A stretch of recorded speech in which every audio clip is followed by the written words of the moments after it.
বন্ধুত্বের কথা বলতে আসে, তাহলে শেখ হাসিনাকে এবং ওসমান হাদির খুনিদেরকে ফেরত পাঠিয়ে সীমান্তে হত্যাকাণ্ডের মীমাংসা করে বাংলাদেশের নদীর পানি ন্যায্য হিস্সা নিশ্চিত করে তারপরে বন্ধুত্বের কথা বলতে হবে।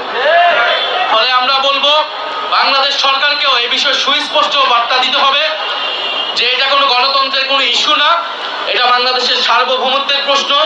5ই আগস্টের যে প্রেস কনফারেন্স, সেটা নিয়ে তারেক রহমানকে স্পষ্ট জবাব দিতে হবে, পররাষ্ট্রমন্ত্রীকে স্পষ্ট জবাব দিতে হবে, এবং এই প্রশ্নের সমাধান না হওয়া পর্যন্ত শেখ হাসিনার প্রত্যর্পণ কিভাবে হবে, ভারতের সাথে বাংলাদেশের সম্পর্ক কিভাবে নতুনভাবে নিরূপণ হবে, এটা ঠিক না হওয়া পর্যন্ত তারেক রহমান ভারতে যেতে পারবে না।